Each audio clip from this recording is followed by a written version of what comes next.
Striker Scorpion 82 is now sponsored by Warhammer Combat Cards, a card battle game featuring your favourite Citadel miniatures from the 40k universe. Build your army decks, dominate opponents in player versus player action, collect and upgrade cards to fit your strategy, improve their power and unlock unique traits. Choose from all 40k factions, take part in campaigns based on iconic 40k battles, rise to the top of the leaderboard and win glory.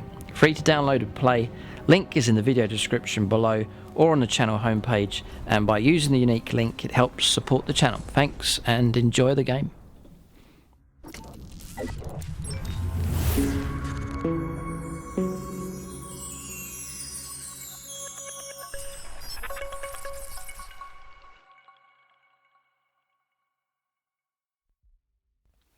Right, welcome to this video, how to play Warhammer 40,000 9th edition. In this video I'll show you the things that you need to start playing Warhammer 40,000. I'm presuming that you don't know how to play the game or have a very limited knowledge, so the idea of this video is just follow along step by step and I'll guide you through how to play Warhammer 40,000, hopefully give you a good idea of how the game works, and then from there you can then start to play your own games and gradually build up your knowledge and build up the size of games that you can play. But this is a very brief guide, a condensed guide, just to give you the information you need to play a basic game of 40k. So things that you'll need, first of all, is a rulebook. So a 9th edition rulebook can come in this kind of size, or there is a condensed form here, it's chapter approved.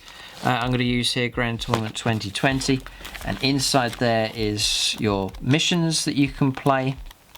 We won't cover that in this video, I'm just going to do a basic of how to play the game, showing you how to set up a mission as well as inside that book. But towards sort of 2/3 of the way through is your rules, your basic rules, and that's what you're going to refer to as you play 40k 9th edition. So we'll leave that open just there. You need a tape measure for measuring your ranges and your distances for moving.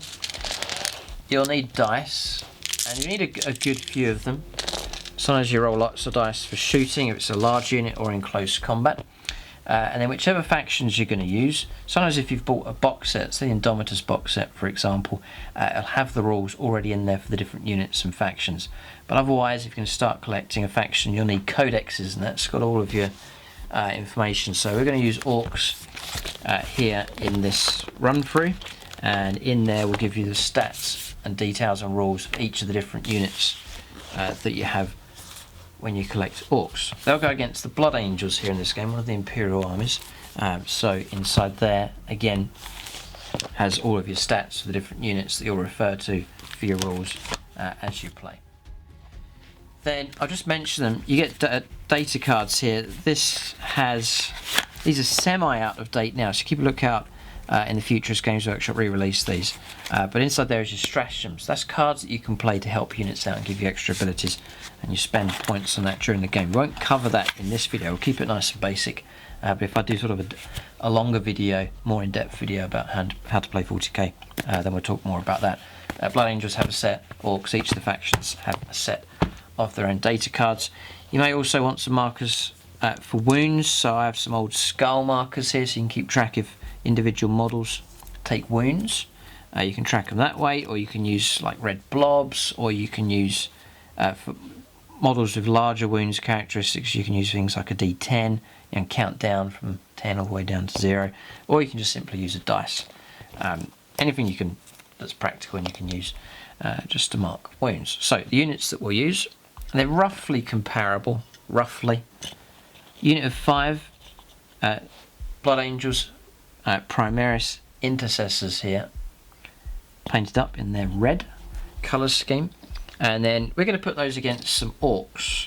And these are more lightly armoured orcs that aren't as durable as the Blood Angels, so they're going to be quite a good number of them. So we'll do 5 Intercessors versus 15 Orc Boys, and inside there is a Knob. He's like the squad leader, and I've given him a piece of war gear called a Big Chopper. You can see his has that modelled on him.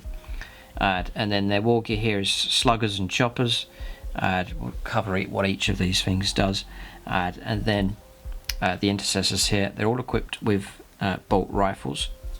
One of them is equipped with an auxiliary grenade launcher, and we'll cover the rules for all of these as we go along. And inside that squad there is a squad leader, a sergeant here for that squad. So we'll line these up now and we'll get straight into a playthrough here.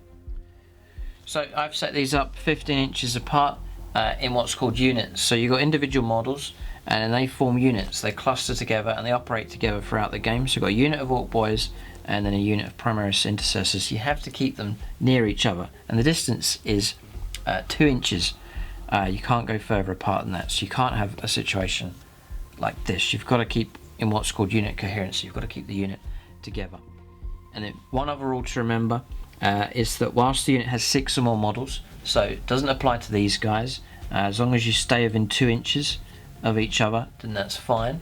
But whilst the unit has 6 or more models, each model must be within range, a coherency of 2 inches of 2 other models. So you can't do things like this with a larger unit. You have to actually take models off the table, so you need to keep them tight or within 2 inches.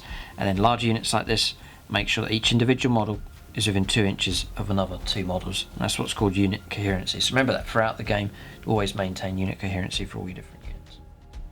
So now you know your coherency rules, stick to that. We'll just do a simple roll off to see who goes first. And the idea is that one side will do all of their turns, so moving, shooting, charges and so on. Then it's the turn for the other player. So roll off for the Orcs. They rolled a 6, it looks like they're going to go first. And then it's a 1 here for the Blood Angels. So it'll be the Orc player that chooses to go first or second. Sometimes it gives you an advantage to go second. You have to try and figure out what the best option is. I'm going to go first with the Orcs. We're going to go aggressive and attack with them. So we'll go on to the beginning of the turn. I will go for each of the phases briefly and show you how they work. So the battle round then, I'll just show it to you on screen just from the rule book. It's broken into phases, different parts of a battle round. There's 7 phases for Warhammer 40,000 9th edition. I'll go for each of these, but just to run through them here. Command phase is the first. Then you go on to movement, where you move your models around the table. Then you go on to psychic phase. If you have any psychers, they can use their abilities. Then you go on to shooting phase, a chance to shoot your ranged weapons. Then on to charge phase, so units that are close enough you can try and charge enemy targets if you want to. And once the charges are finished, you then go on to the fight phase, so you get to fight in close combat. And then lastly, if units are taken casualties, then there's morale to resolve as well. It's the last phase. So once all 7 phases are finished, then that's the end of the turn, and then the next player is going to get their turn, and they're going to run for all 7 of their phases to go through as well. Then once both players have had a turn, that is a battle round, and you get those 5 battle rounds in a game of Warhammer 40,000. So we'll go on to the first phase then, which is the command phase. So won't spend too much time on the command phase. There's different abilities that resolve during the command phase, but one main thing to remember is that you automatically gain 1 command point at the start of your command phase. And command points you can use for stratagems, but that's as much as we'll cover that here in this video. So we'll then move on to the second phase then, the movement phase. It's the Orcs' turn. So I've looked up the stats for Orc Boys. We've got a unit of Orc Boys. I'm not going to run through all of these now. We'll cover these as we go along, but I'm looking for movement. That's marked by M, and it gives you their movement here, which is 5 inches. And the Knob, the squad leader, he also moves 5 inches as well. So we'll move 5 inches with the Orc Boys. Now in 40k you can also, to increase the distance that you can move, you can make what's called an advanced move. And you simply roll a dice to try and move a bit further than just your standard movement. So I'm going to roll this here for the Orc Boys. I've rolled terribly. I've rolled a 1, but we'll stick to that. So 5 plus 1 is 6. I'm going to go 6 inches, and I'm just moving my models along. So I'm measuring. I don't measure from models. I'm measuring from the edge of the base here to 6 inches, and you simply just move your models like so. And it's important that you move fairly. And you don't have to go the full distance. I could just move them an inch if I want to, but it's just telling me that I can go 6 inches. That's the maximum I can go. So we'll move these Orc Boys up, and the rest can just follow along behind. So advanced move has been made. It lets you move a bit further, but does come with some disadvantages. It will limit your firepower on some of your weapons, and then also you can't advance and then charge as well. So I've tried to make progress across the battlefield with these orc boys, but it means they're not going to be able to shoot with their weapons and they're not going to be able to charge. So just going through the phases here. Psychic phase comes after the movement phase. There's no psychers here for either side, so we'll skip past that one. The shooting phase, they're equipped with pistols which have range 12. I would have been able to shoot those, but I've advanced with these, so that means I'll not be able to shoot those pistol weapons. The charge phase, because I've advanced and tried to get a bit further up the battlefield, I can't charge. So there's no fighting to do. No one's taking any casualties, so that'll be the end of the orc turn here. So it's giving you an idea of some movement, how to make an advanced move on top of that as well. We'll end the turn, and now we'll go over to the Blood Angels, their turn 1. So the Blood Angels Intercessors, again starting the battle round, command phase, going to gain a command point, so add that to my total. Then I'm going to go on to movement phase next. I'm going to elect to sit exactly where I am, stay stationary with these, and that'll help improve their firepower. There's no psychers, so skip that. Now we're going to the shooting phase. It's going to give you an idea of how shooting works in 40k. So for shooting phase, Intercessor Squad, and to explain a bit more of this entry here just for this unit, this will describe, this writing along here will describe what each of the models is equipped with. 4 of them are equipped with bolt rifles, and you just look up your weapon. There's the bolt rifle. It gives you the range in inches, so it has a 30-inch range. It's a rapid fire 1 weapon. We'll explain that in just a moment. It has a strength value of 4, an AP of -1, and then the amount of damage that it does, and that's just 1 for that. So what you want to do is you're looking up your range for the bolt rifle, which is 30 inches. So we're going to go onto the battlefield now and measure up to see if we are in range and can shoot. So back onto the battlefield here, just going to check the range. Range 30, miles of in range here, and actually sort of range 8, 9, 10 inches here with all of these models. I'm measuring not from the muzzle of the gun, but from the edge of the base to the edge of the enemy's base. That's going to give you your accurate range. So that's 7.5 inches all the way through to about 10 inches. But all my models in range, they all have line of sight, which means the models can see. There's nothing obscuring or in the way. I can see through to that unit, so we're good to go. We can fire with all of these models.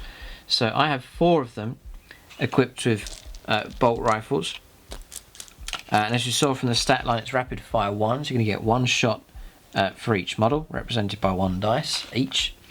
There is a grenade launcher in the squad, which I'm going to fire that separately. We'll fire the bolt rifles first of all. Then under the weapon profiles, there's different types of weapons. There's grenade, pistol, assault, rapid fire, heavy.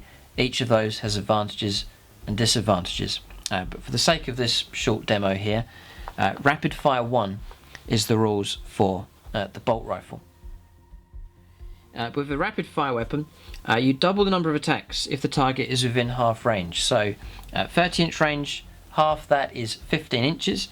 All my models are miles within 15 inches, so I'm going to get double the number of shots. So 4 shots will become 8 shots here, each model firing twice because of the shorter range. Just represents those guns outputting a higher number of shots at closer range, like machine gun sort of firepower coming from them. So I have my dice lined up here, 8 shots. So the first step is to try and hit the target. I'm going to try and see if these rounds can actually hit these orc boys. So back to my stat line here for intercessors. What I'm looking for is what's called ballistic skill, BS as the abbreviation is here, and that will tell you what you need to hit on a D6. So intercessor and the sergeant, they all hit on the same amount here, 3+. So that means on a 3, 4, 5 or a 6 you'll hit the target, and on a 1 or a 2 that will become a miss. So now we know what we need to hit. We just simply roll up the dice and see how many 3+s or 3 or more we can score to try and hit these orc boys. So here we go, just roll the dice here, and you're simply going to remove the dice that have missed. So there's a 1, that's missed. There's 3 2s, so those are all misses. And then we've got 2 4s, they're hits, a 6 and a 5. So half the shots have hit the target and half of them have missed. So we've hit the orc boys. Now the next step is to try and wound them, to try and see if these actual hits will become deadly or not. So to figure that out is quite straightforward. You need to know the strength of the weapon. So again, bolt rifle, S for strength is strength 4. And then you simply compare that to the toughness of the target. So that's T for toughness. An Orc Boy, knob's the same. Toughness on an Orc Boy is toughness 4. And the knob's toughness 4 as well. So strength 4 against toughness 4. Then in the rulebook you come to this chart, the wound roll here, trying to figure out what you need on a d6 to try and wound the target. So if the strength is twice or more than the toughness, then it's 2. It's very easy to wound with such a high strength weapon. If the strength is greater than the toughness, so say strength 5, toughness 4 for example, it's quite easy to wound, it's 3+. If the strength is equal, this is our situation here, the strength is equal to the toughness, so it's strength 4, toughness 4, then it's a 4+. And then if the strength is lower than the toughness, so a lower caliber weapon, it's 5s to wound. And if the strength is half or less, so a very weak shot coming through, or weak attack, then it's 6s. So in our situation, strength 4, toughness 4, that's equal, so it's going to be 4s or more to cause wounds. So I'm going to take the 4 dice that have hit the target and then try and score 4 or more to cause wounds. So dice have gone all over the place here, but a 2 is a failure because it's less than a 4+, and that 3 is a failure as well, so we'll get rid of those. But 2 dice have made it through. 2 4s have been scored here, so 2 wounds have been caused against this boy squad. So the wounds have been caused. We now need to know if these we're actually going to remove any of these Orc Boy models. So models have what's called a saving throw. If you're really well armoured, you're going to be have a decent saving throw, and it's going to be quite easy to deflect these shots. Or if you're lightly armoured, then shots will go through your armour and models will become casualties. So we're going to figure that out next here to see if any casualties are removed for this Orc Boy squad. So back to my Orc Boy stats. Looking up the save throw, which is this one at the end. Save, or SV is the abbreviation. Orc Boy and Orc Knob are the same. It's a 6+. So that just means you need a 6 on a dice to try and keep that Orc Boy, that Orc Knob, alive. So they're very lightly armoured. Their armour's not very good. It's a 1 in 6 chance of staying alive when wounds are caused. I'm just going to check also the Space Marine weapon here to see if it affects the saving throw in any way. So don't feel overwhelmed by all these stats. You'll soon learn them off by heart. You won't need to refer to the rules as much, but it's good to just keep checking as you go along. So back to our bolt rifle. Here's the range. It's rapid fire 1. We've used the strength here, and now we're on to AP, which is armor penetration, to see if it affects the enemy's armor in any way. And it says here AP -1. You see that just there? So that means it's going to be -1 off of your armor save. So needing a 6 or more to save, if you take -1 off of that, you've now lost your armor save. So that means that those Orc Boys have no armor save at all. Just to give you another example of how it works, AP -1, let's say the target had a 4+ armor save, -1 from that turns it into a 5+ armor save, so you just deduct 1 from the armor save just there. So usually you'd be rolling up dice for armor saves, but in this case a 6+ armor save, take away 1 means the armor's ineffective, and so those wounds are going to be turned straight into casualties. So removing casualties, you could take models from wherever you want. I want these Orc Boys to try and keep pushing forward, so I'm going to take my casualties from the back, and you've got to remember you want to try and maintain unit coherency, so take models from the edges here to make sure they all maintain their coherency. So I'm going to take these 2 boys that are at the back just here, they'll be the casualties, and I'm going to mark the number of casualties on a dice. Got lots of units in the game, you want to keep track of that, so I'll mark that with 2 just to represent the 2 models so far that have been slain. So a little bit more firepower to resolve. There's an auxiliary, what's called an auxiliary grenade launcher just here. So we're going to fire that next. Go a little bit quicker with this one. So it says here in the special rules, auxiliary grenade launcher. If a model is armed with an auxiliary grenade launcher, increase the range of any grenade weapons they have to 30 inches. So we're going to be in range. Nice, good range 30 inches with that. So 2 grenades we can fire. We can fire frag, which is like a multi-shot weapon but lower strength, or a crack grenade, which is better against more heavily armed targets. These aren't very heavily armed, so we're going to fire the frag round. Usually it's a 6-inch range, but it's a grenade launcher, so it's going to be 30 inches, so miles in range. It's grenade D6, So that just means you're going to get D6 shots. So I'll roll that now. Just resolve this a bit quicker. And it's a 4. So that means I'm going to get 4 shots. Our ballistic skill, remember, is 3+. So it's going to be 3s to hit the target. And we've hit with 3. So it's some good shooting with that grenade launcher. And then we're going to try and wound the target as before. Remember, these are toughness 4. But the strength of this frag grenade round is only strength 3. So instead of 4s to wound, if you check your chart in the 40k rulebook, it's actually going to be 5s to wound. So a little bit lower in strength. So I'm looking for 5s, and I score a 2 and 2 5s. So 2 wounds have come through. And then remember the armor save here of a 6+, needing 6s to try and keep these orc boys alive. We then compare that to see if there's any AP minus. And in this case, again, just checking on my stats here, a frag grenade is AP 0, which means there's no minus at all, which means they will get their armor save. So I'm going to try and roll some 6s. It's quite difficult, but you never know what we could roll. No, I've rolled a 1 and a 4. So I've tried to block there with the armor, but it's failed. So I'm going to remove another 2 casualties again from the back. I'm watching a unit coherency, so I'm going to mark that up. 4 casualties taken. It's not too bad from the intercessors. They've let off some shots just there. The grenade launcher's taken out 2 of the orc boys, and 2 others have been gunned down by bolt rifle firepower. So firepower's been resolved, and you just sort of work your way from one unit to the next, resolving all the firepower, and then you finish that phase off. The next is the charge phase. So I might go for a little charge here. A little bit nervous that I haven't killed enough of these orc boys. So Space Marine player is going to elect to charge. So what you do is choose a unit to charge with, which is going to be these. You measure your distance in inches here, which is just less than 8 inches. Okay, so we've measured the range. It's just short of 8 inches. So I'd actually need to score a 7, and you're rolling 2 dice, and then you're adding the number together to give you a charge range. So I'll roll this up here. There's a fair chance this will go off. I've actually rolled a 6. Now 6 inches is not going to get me close enough to that target. So it's a shame, but we haven't quite made it with that 6-inch charge. So for a charge to go ahead, just to clarify here, just the way this works. So you don't have to reach base to base with the closest enemy model when you make a charge.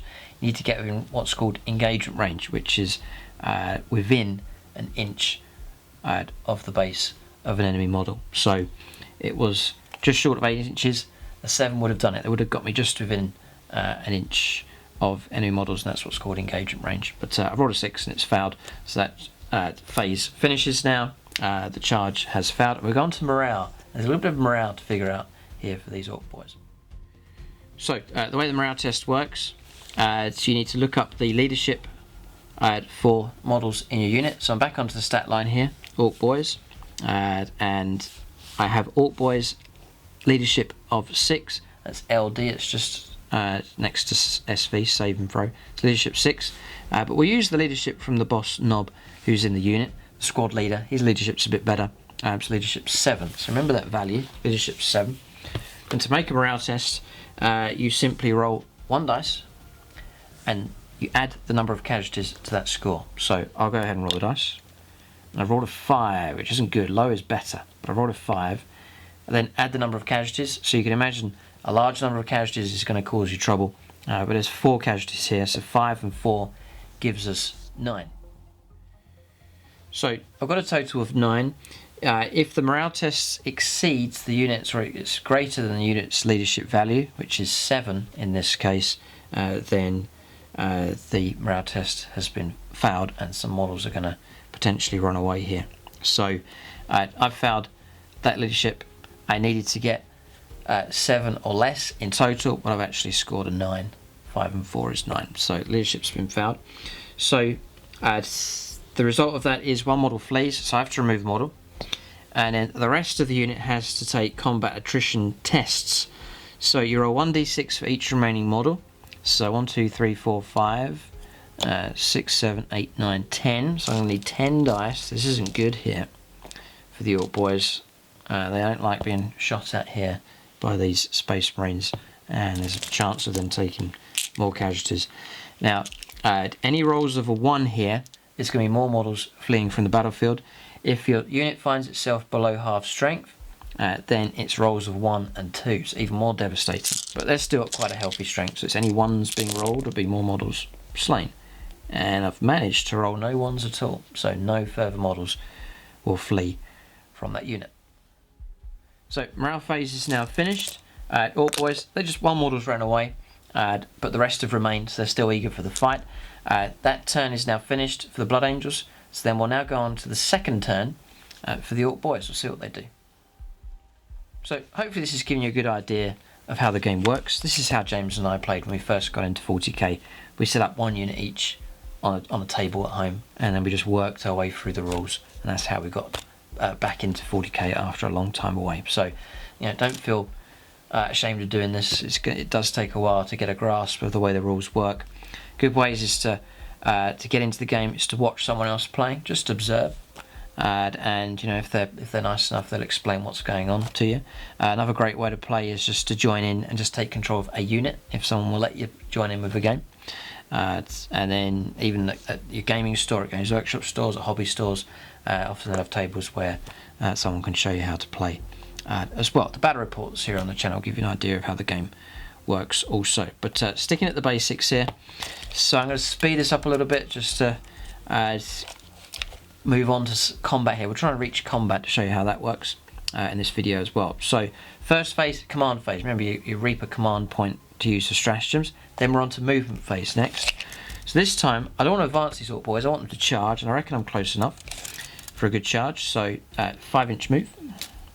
So we just move the models up 5 inches. So just move these along. Okay, movement done. So then we'll go on to psychic phase. There's no psychers. So then we'll go on to shooting phase. I've got pistols here which are in range. So they're called sluggers and they're range 12. So miles of in range just here. A pistol, you're just going to get 1 shot. There's no doubling and so on with that. It's just going to count up the models. One, I've got 10. The knob's just equipped to the big chopper. He doesn't have a pistol. So that leaves 9 models equipped with sluggers. So 9 dice.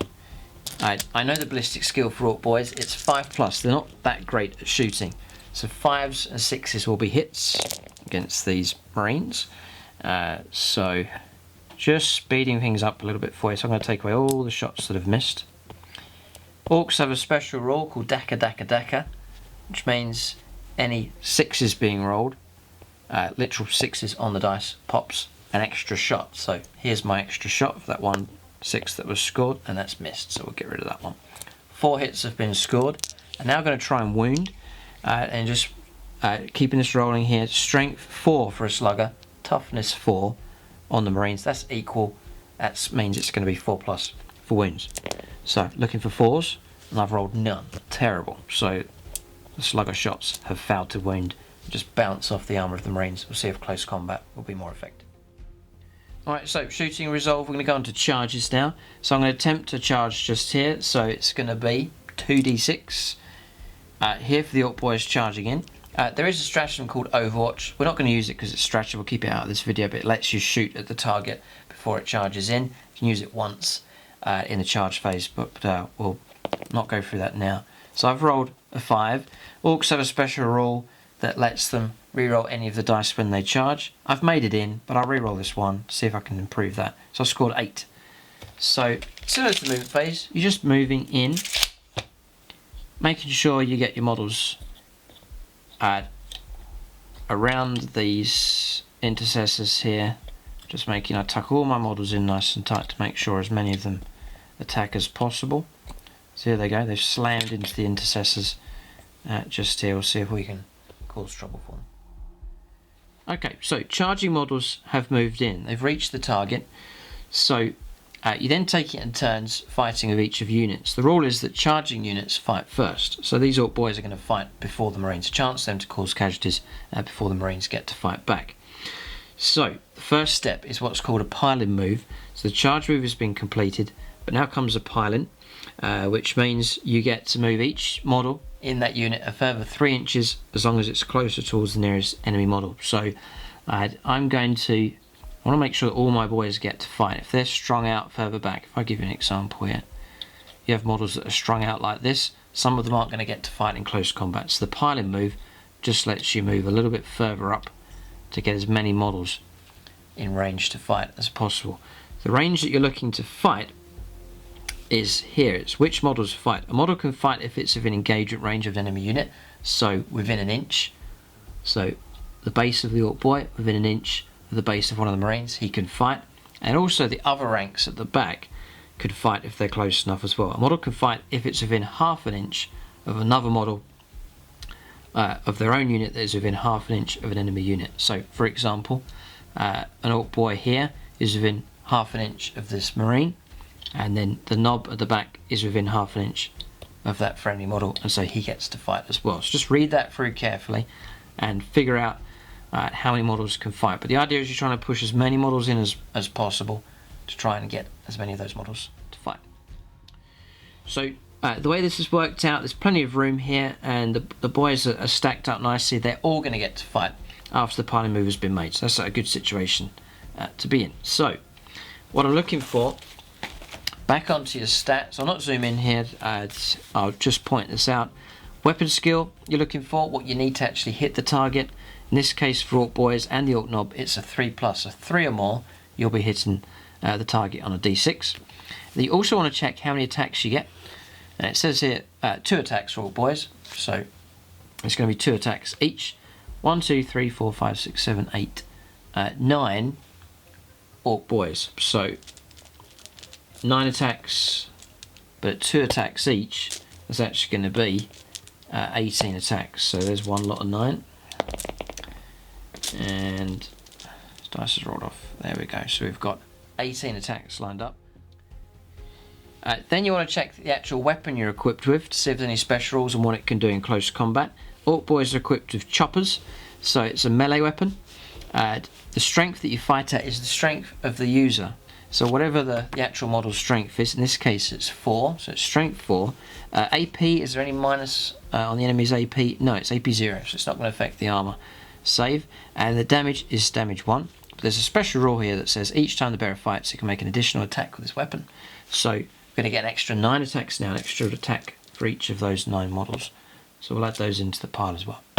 So you can see Orc Boys, much more effective in close combat. Lots of attacks. So we take all our dice, roll them all together, and we're going to looking for 3 or more for our weapon skill 3+. So it's a good habit to get into taking away dice that have failed. Don't pick up ones that have hit. Let your opponent see where the hits are, and you can just remove the ones that have missed. So we play that way, and it's better sportsmanship that way. So it just lets the opponent watch what you're doing with the dice. So I've left all of the hits, and the opponent can check. So there's missed one. There's that one. So that's all the hits that we've got. Remember, our weapon is fighting at strength 4, the same strength as the Orc Boys. And remember, the toughness on these Marines is toughness 4, so it's equal. So I need 4s or more to win.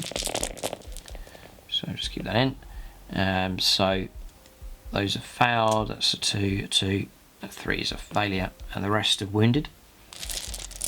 It's AP 0, it's not going to affect the armor. The armor save on intercessors is a 3 or more. They've got really good armor. So I'm going to roll 3 or more for my armor saves. And there is, that one's failed, and the rest are 3 or more, so they've all passed. The armor is really held here against the Orc Boys. So 2 wounds have got through. I just go onto my intercessor stat line. I look up the number of wounds that each model is equipped with, and it says 2 wounds here. So those 2 wounds will be absorbed onto one model. It's taken 2 wounds, and therefore it's slain. So I'm going to remove this model just here. He's been killed by the Orc Boys. Then we left out the Orc Knob, the squad leader. He's going to fight, so I'm going to look up his weapon skill. It's 3+, the same as the Orc Boys. I'm going to look up his attacks. He actually gets an extra attack. He is the squad leader after all, so 3 attacks for him. I've equipped him with what's called a big chopper. So I've paid for that in the war gear. So a big chopper, it's a melee weapon. It's +2 strength. So we take the strength of the knob, which is strength 5 in this case, and add 2 to it. So he's going to fight at strength 7. It is AP -1, and it's 2 damage, so it's going to cause 2 wounds every time. So every wound that goes through and bypasses the armor, it's going to kill one of these intercessors each time. So 3 attacks with the knob, looking for 3 or more to try and hit the target.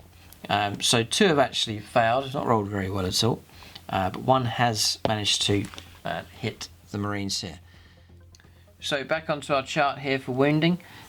So remember, we're fighting at strength 7, the wounds come through at, and it's toughness 4. So if the strength is greater than the toughness, here it's 3+. It's not twice or more. You need to be strength 8 to count as twice or more. Strength 8 or more to be double the toughness of that Marine. So it's just greater than, which means it's going to be a 3 to cause a wound. So we're all our dice needing a 3 or more, and we've scored a 3 exactly. So the wounds come through. It's AP -1. So that 3+ armor save -1 from that will become a 4+. So a 4 or more will keep this Marine alive. And we rolled a 6, good result for the Marines, so that armour holds. If that had failed, it would have caused 2 wounds, and it would have been another whole model slain. So we're coming to the close of this video here. I think it's giving you a good idea of how all the different phases work, but we'll let the Marines fight back to see how well they do, and then resolve morale. I need to mark the morale up on the Marines here as a 1. So Marines fighting back, there's 4 models and the Sergeant. Intercessors get 2 attacks each from their stat line.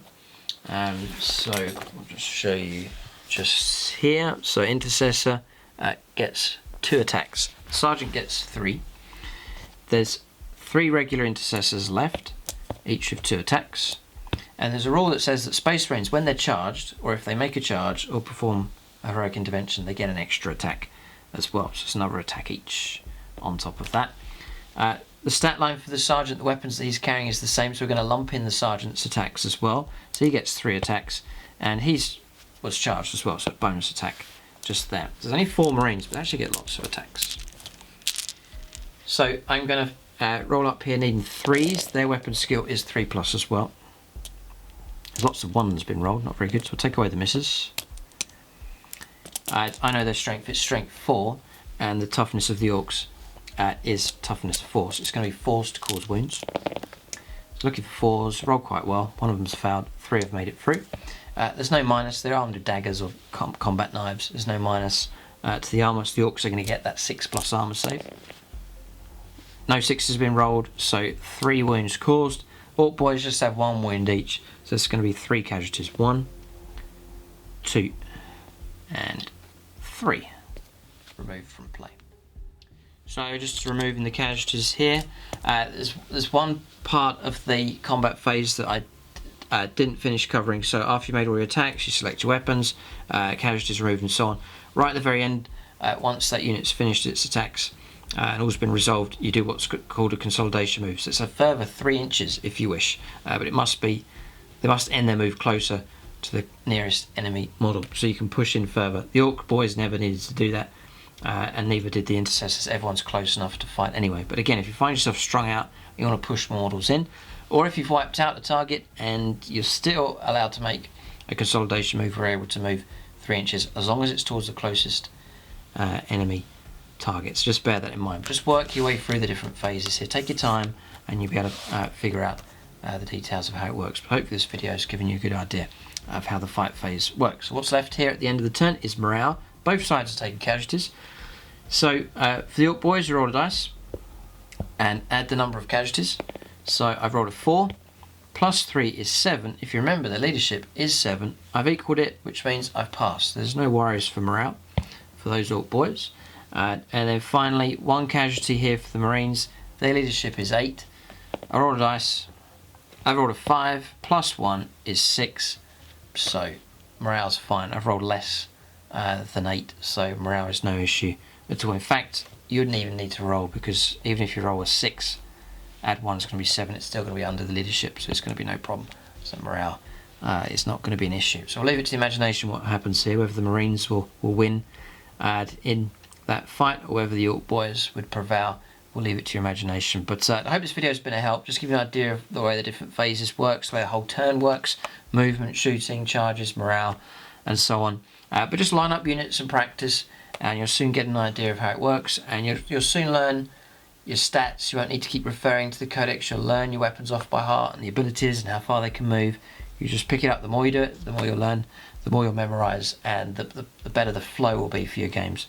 And you can start upping the scale introducing more units and characters and vehicles as you expand. But start with some infantry units to get the basics, and hopefully that will give you a good kickstart as you look to get into Warhammer 40,000 9th edition. So that's the video. Check out the comment section. If anything I've missed or mistakes have been made, I don't think so. I think I've got it right here, but just check the comment section. And then you can leave a comment or ask a question, and myself or someone else that's watching the video and knows the rules can answer your question for you as well. But check out the other videos on the channel. But this is your basic introduction to Warhammer 40,000 9th edition. I hope the video has been a help. If it has, please hit the thumbs up. Leave a comment as well. That really helps the channel out as well. But the number one rule, we've learnt about rules here in this game, but the number one rule is to have fun. And so enjoy your games of 40k, even as you learn how to play. Make sure you have fun as you do so. Thanks for watching, and tune in next time.